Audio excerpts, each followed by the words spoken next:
Thank you, Mr. Chairman, Secretary General. Blessed afternoon to Ms. Hickerson and to Ms. Pantoflet and to my dear colleagues and the ones tuned in online.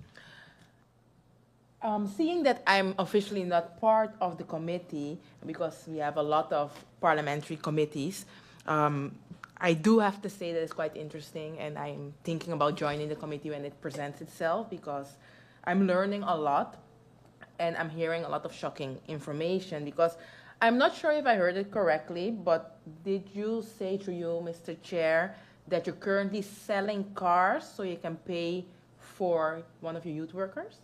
That is what I heard, and that brought my attention to making sure that I reach my way to the Legislative Hall, because that's quite shocking. Other than that, going through the presentation, I wanted to know, because it's a very straightforward presentation where you're requesting the assistance of Parliament. But what I would like to know through you, Mr. Chair, currently, are you receiving the necessary assistance from the other ministries? Because requesting the assistance of Parliament, I would like to know how would you like to receive our assistance. Policy-wise, yeah, so the support that you're currently looking for, yeah, are you getting that on the ministry level at this moment of time? And if not, if you want to receive it in a different way, what are you currently requesting from the members of Parliament? Also, I would like to know, other than money, like what is currently the hiccup? Like, I think it boils down to the questions that my other colleagues asked in regards to the timeline of urgency. I know money is a big issue, but other than that, what is priority-wise are the hiccups? And what I up to now do not understand, and maybe you can provide clarity in that. You stated, if I understood correctly, through you, Mr. Chair, that the buff ball, the issue is, or one of the main issues is that it's being offered on St. Martin in Dutch. But then on the other hand, you mentioned that in Seba and Stacia, it's also being offered and then in English. Like why, like where is it going wrong? Why can we not be creative and thinking outside of the box, which we are doing in other instances, to make sure that this can take place on St. Martin? Like, where is it going wrong? Why are you getting stuck? Other than that, I'm going through my list of questions. You mentioned my colleague MP Veronica Webster mentioned that ask a question in regards to the Kids Ranger program, and you mentioned that currently it's not taking place. How much money is needed for that to continue or for that to take place? Oh, sorry. Happy to hear that the legislation is currently being worked on. Other than that, I also heard that European funding has been received in the past. You mentioned the different projects, Best Life, also the Corena of Corena. I also would like to know if, seeing that, if I'm correct, and based on the research that I have done, St. Martin also benefits from the Dutch Caribbean Nature Alliance. Based on the research, I don't know if it's correct, 500,000 euro multi-year contribution from the Nationale Postcode Loterij. Is the Nature Foundation also seeing part of that money, and if so, how much? Other than that, because I find it very unfortunate to hear that you have to sell cars, if I understood correctly, have the Nature Foundation just thinking outside of the box and knowing that there are a lot of people on St. Martin, but also abroad, that are very interested in nature, have it dear to their heart, think about crowdfunding until the security for those projects are in place. So as a temporary solution, until there's a more permanent and structural funding that will become available on a structural base. And don't get me wrong, I also recognize the responsibility of government, but that's something also for long term, and making sure that budget-wise it will be allocated on a structural basis. But crowdfunding hasn't been also being thought of. I'm going back to the European funding. Based on the presentation and based on what was brought forward, I did some research and I was wondering if the Nature Foundation also looked at, for example, the Asylum, Migration, and Integration Fund. Why am I bringing that forward? Yeah, we speak about asylum, migration, and integration, but sometimes certain funds, if you're being creative, you can still you can apply for it, and it also will be granted, because there are also aspects related to integration, and that can also intersect the environmental initiatives. There's also other fund. I don't know if the Nature Foundation already looked into that, because there was a deadline. So if not, then we cannot apply anymore. But the APAC Crane Trust Grant Program, which focused on population that can contribute to a broader ecosystem and also health related. There's also other grant program, Motorola Solution Foundation. I don't know if Nature Foundation had a chance to look at that through you. And other than that, maybe also looking into the GEF, Small Grants Program. That's also a possibility. And also, I know there are a lot of options through European funding, also the GEF8 Blended Finance Global Program, but often you see that to apply for those programs, it's a very detailed process, and often, and I'm hearing you're already struggling with manpower, but I was just wondering if the Nature Foundation looked into that, and if not, I can provide a list if that's needed, but then to see, okay, if that is a possibility, if manpower is an issue that that maybe it can be looked at, that I know that the European funding, they also provide technical assistance so that we can get it going. Because as you mentioned in your presentation, we cannot sit still any longer. There's a threat going on. I mean, there's a threat going on. I do believe you need to think outside of the box. Other than that, I also, based on the research, saw that there was other program for youth, women, and indigenous people. Possible that St. Martin can also apply for that. And lastly, the Dutch Caribbean Nature Alliance. Did St. Martin receive funds for that, or is the Nature Foundation looking into receiving funds? That's my contribution for now, Mr. Chair. Thank you, MP. Ms. Higginson, you have the floor. Thank you very much. Thank you for the questions, MP Roseberg. Firstly, yes, you did hear correct that one of our things that we're doing right now, because we are under capacity and struggling for funding, is that we are trying to sell some of our resources so that we can, in the short term, keep a staff member from Project Carina in-house as an education and outreach officer. I have also applied, I think, for 3 other funds to try to keep this person in-house. But one of the things that we have is we have 2 vehicles for sale, and once one of them sells, then we're going to allocate that towards education and outreach work. Currently, right now, our service level agreement is with Government St. Martin as a whole, but it's managed by the Ministry of Romy. And from my understanding, they, for the 2025, will be the only contributors to that service level agreement. So that is putting a stress on their budget as well, because, of course, I keep asking for more also. Our core subsidy, without the invasive species supplemental, is at 204,000 guilders per year, and then we add the invasive species dedicated funds to that for our standard funding. For the BAVPOL test in English, that is something that I have applied for funds to even host the BAVPOL in English in St. Martin at the Nature Foundation, rather than relying to go through government, because it's something that we want addressed.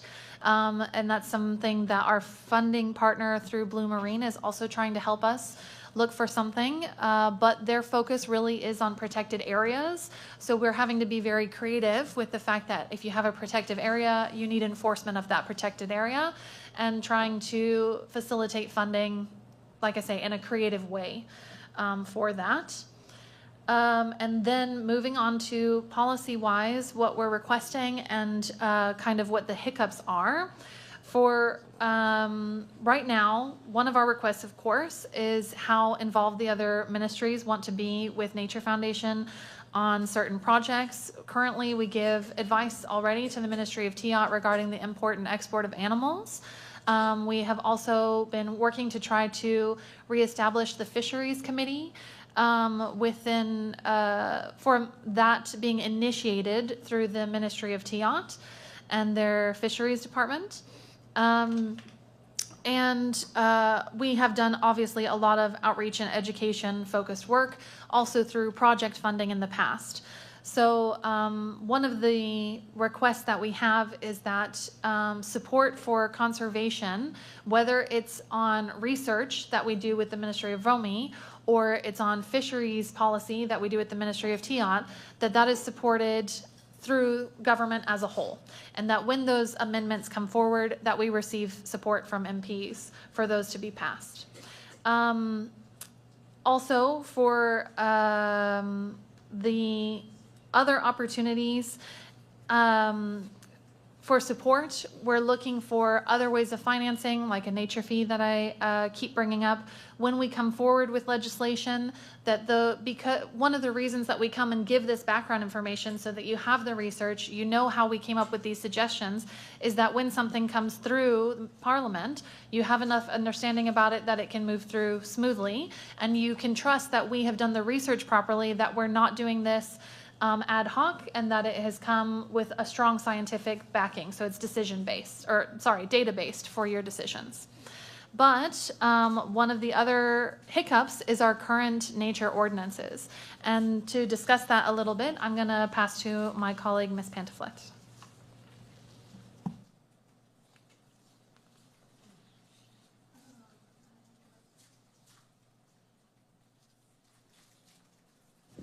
Good morning again.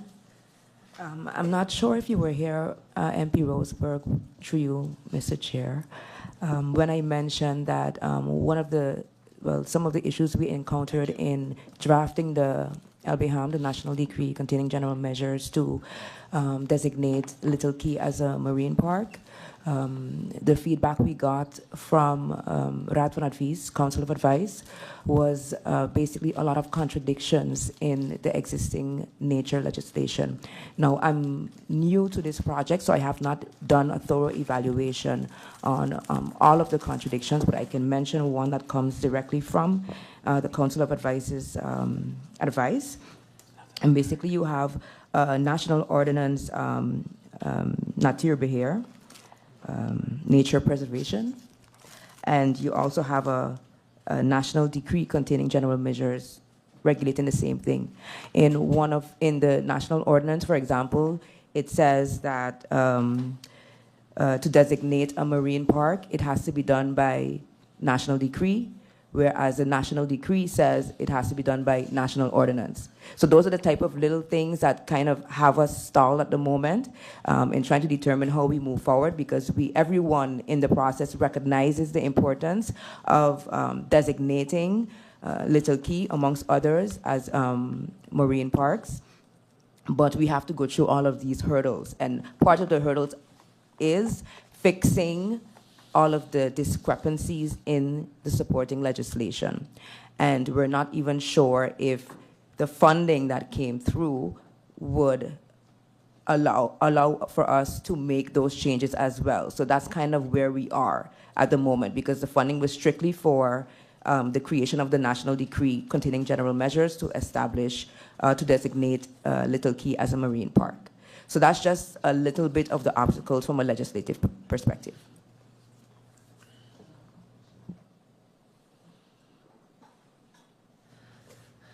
The second set of questions was largely surrounding the funding, and firstly, through the DCNA, the Dutch Caribbean Nature Alliance, they received the funding that MP Roseberg mentioned from the National Postcode Lottery for $500,000 towards supporting nature programs in the Dutch Caribbean.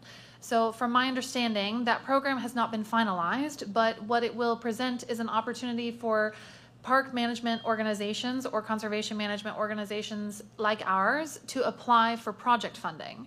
So it will be kind of the same situation as our standard project application, where we have to develop a program and write the draft proposal for that and apply for the funding to be received.